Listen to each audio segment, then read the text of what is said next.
Thank you. Okay, I'll start here. I used to say this thing to myself often.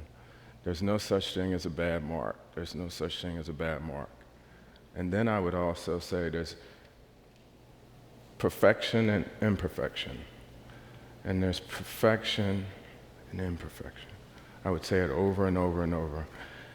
I remember as a kid, I was a kid that would sit in the back of the class. I would avoid being in the front. I still do it. In front of you right now, it's difficult, but I'll do it. So, as a kid, I would always sit in the back of the class, but during the day, I would go, after class, I would go and play baseball. Baseball was one of my first passions. I wanted to play baseball so bad. So what I did, my position that I played was catcher. So you can imagine, me, I'm small, I'm a catcher, but I'm making all the calls.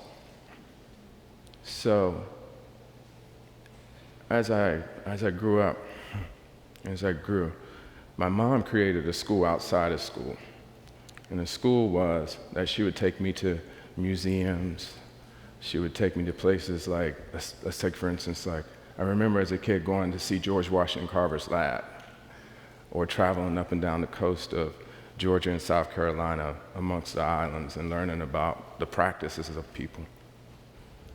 Another part was this, I've always been fascinated with Africanisms that exist in southern parts of the United States that don't necessarily go named, and I feel as if I want to name them in a way, acknowledge them. So, I'll talk a little bit about school. School for me was a strange space. When I went to art school, I thought that I was going to go to school and study graphic design because I was told graphic design, that's how you can make money. So later on, when I was in school, I was told to take the opposite. I took the opposite class. And the opposite was to take a sculpture class.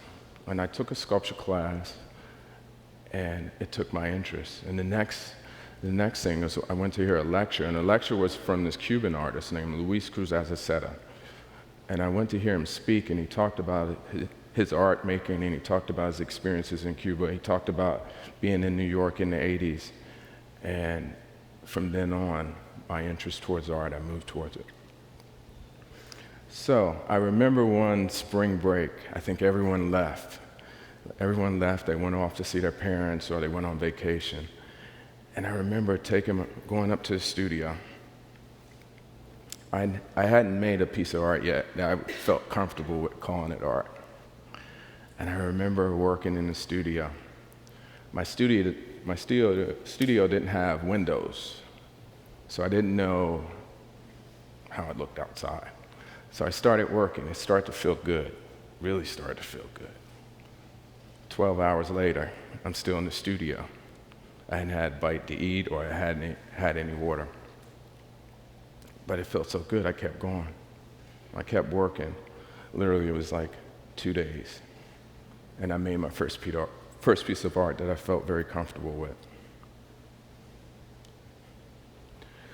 Another thing that happened to me, I used to take these trips with my mother and father and my brother, and we would go visit my family members up north.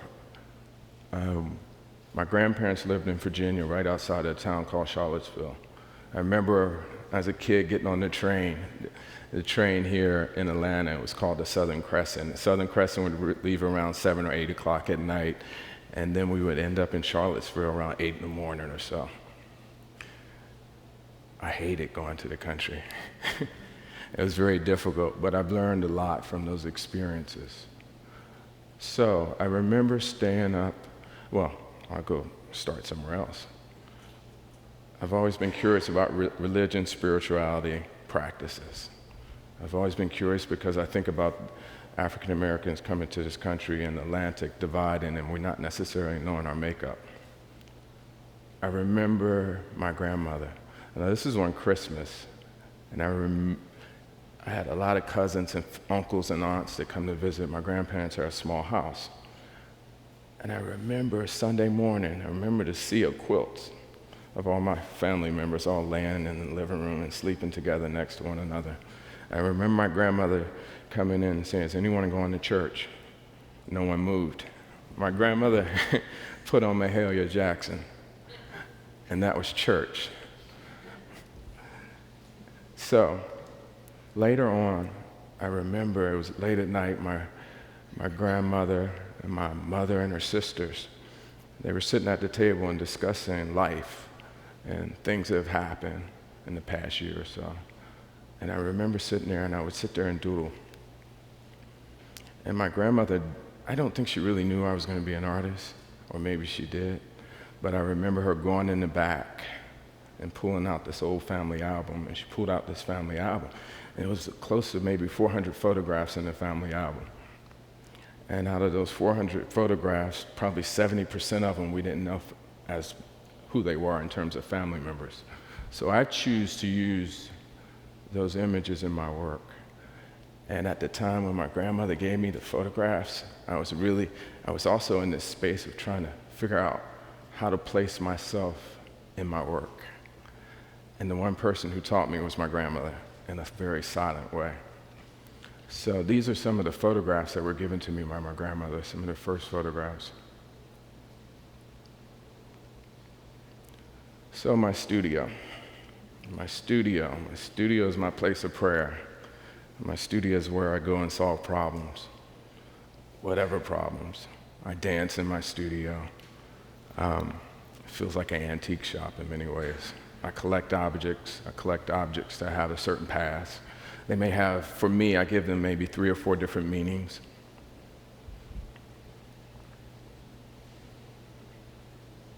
So, layers. I think we all have many layers to ourselves. When I started making work and started showing, I had a very difficult time knowing when a painting was finished. So what I decided to do is give myself a rule. I gave myself a rule. What I'll do is I'll stop on the 7th layer, no matter what. The 7th layer could be 7 layers of thought. It could actually be 7 physical layers. Sometimes I mix them up together. So, I'll tell you about one layer.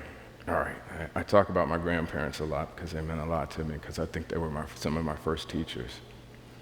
My grandfather used to make these birdhouses, and he would make these birdhouses and tell you, the birds will tell you when the weather changes, and people will too. So my grandmother allowed my grandfather to have this one room in the house where he made these birdhouses, and he painted it mint green. So in the painting that you see here, you see this mint green that goes across the painting. What you see is black squares that run across the painting are really based on quilts and compositions of quilts.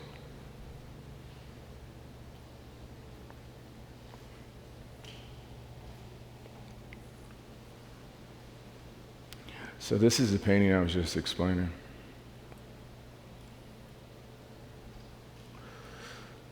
Art mystery. Some people say art history, I say art mystery. Well, I've always been fascinated with practices that are all around the world, and I think often when I go through art history and I read art history books, it's almost like you skip groups of people. You got to imagine all around the world at the same time people were making objects and things, so sometimes the books are a little jaded. I learned about a lot of things through history through like passing down information orally. I think another influence for me, a big influence, has been the glue to my work, has been music. One of my favorite musicians is John Coltrane. I listen to John Coltrane at 12 o'clock at night, Love Supreme. I get into my space. But I remember listening to this piece, it was called Alabama, and Alabama was about, it was a sad piece, but it was beautiful. And Alabama was about 4 girls that died in a church bombing. And the 4 girls that died in church bombing died in 1963. I was born in 1968. I was born the year King was assassinated. So I feel like I'm part of like the first generation of integration. So I listened to John Coltrane. What you see in the painting itself, it's a radio that's playing a loop sound of John Coltrane's music. But on the bottom of the painting, you see railroad tracks, and that deals with the divide between the communities. You see water hoses, dealing with the water hoses used against people, but also I'm playing with the idea of giving it a whole nother meaning and dealing with water goddesses. And I'm real interested in like taking the photographs that I collected and treating them as if they were deities. This piece is called Altar for Four. And another part of it, I have shotguns that are on the wall. And the shotguns on the wall dealt with the deacons for justice and defense who protected the churches by any means. Migration. Migration is a big, important part of my work. I think about those experiences of my mother and father traveling to go visit family members up north in New Jersey. One of the things that, I learned in terms of history with my family is that on my father's side, they were descendants of African Americans during the Underground Railroad, and they created a township in South Jersey. So what you'll see in this painting are roots. You'll see railroad tracks. Railroad tracks have a lot of meaning for me. It could deal with John Coltrane. It could deal with my father being a railroad engineer. It could deal with family members during the Underground Railroad. I reference architecture from different plantations, the Africanisms that you see within the architecture. I use machetes. I use coffee, tobacco, constellations, dealing with those migrating and using the stars to navigate, but to navigate by sea too. There's two places I want to go: the deepest ends of the ocean and outer space. This painting is it's from the east to the west, from the south to the north, and it just deals with the migration of my family. It also deals with the layout of cities. It deals with maybe I looked at the layout of Houston and the Fourth Ward in Texas to Benjamin Banneker laying out DC. It's about people crossing the Atlantic. It's a number of things. My makeup. I've always been curious about my makeup. And these are things I've been talking about anyway. My makeup, my DNA as an artist. And I've always wanted to know in terms of my DNA. So I started doing these paintings this one in particular is about my mother. My mother's actually here too, so this is about my mother, and she being a school teacher carrying the weight of a lot of kids. And it's about also specifically about the Baga people from Guinea. But I never knew my DNA. So this is just things that I've been researching and understanding and watching my mother, just naturally. It's just like rhythms and sounds and music. And I will say 10 years later, I did my DNA, and my mother's side of the family came from Sierra Leone and Guinea. So, it was a revelation for me. Connect. Remember as a kid, my father would take us fishing. We'd go out fishing in the Delaware Bay. We would get in this little bitty boat, and my father was like, he's this fisherman. He loves to go out and fish. We'd go out so far. We'd go out maybe 5 or 7 miles, so far that we couldn't really see anything. I felt so small. And this piece itself is kind of about that experience. What you hear in the background are sounds of piano keys being dropped as I'm installing the piece.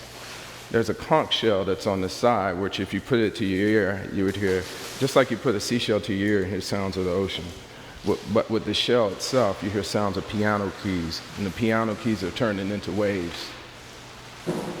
What the piece is about for me, it's called Windward Coast, and it's about the coast off of Africa. But it's about a lot of things. It's about the incidents that happened in Japan. It's about Katrina. It's about music. Music being one thing that bonds us all together, no matter who we are. And I think when I think about these stories and my work being specifically relating to African Americans, I think it's all about all people. And I really believe my story is our story. I see myself as a vessel and things come through me. And I say that because it's all about, for me, In terms of me talking about my work now, it's about me being human.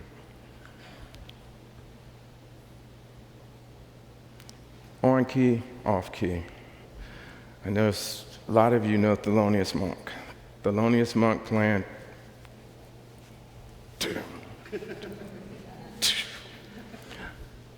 When he feels good, he'll jump up and start spinning around in a circle, almost like a whirling dervish, imitating the planets. This is a piece that's based on two of my favorite musicians. One is Sun Ra. Sun Ra talked about he was from Saturn, but Sun Ra was actually from Birmingham, Alabama. But they're two of my favorite musicians, but this is a piece I did about them. It's a piano bass, it spins around. The blues. The blues were, I don't know, my first, and I refer to DNA a lot and talk about DNA, but the blues was my first form of understanding DNA and makeup. I think about blues musicians singing to a love goddess, singing to a god, asking questions, trying to figure it out. Blues people, pulmonary, train. I truly believe that there is no bad mark. I've learned to love and embrace all my imperfections throughout my work. I really believe in making something that's so personal that it becomes universal. Thank you.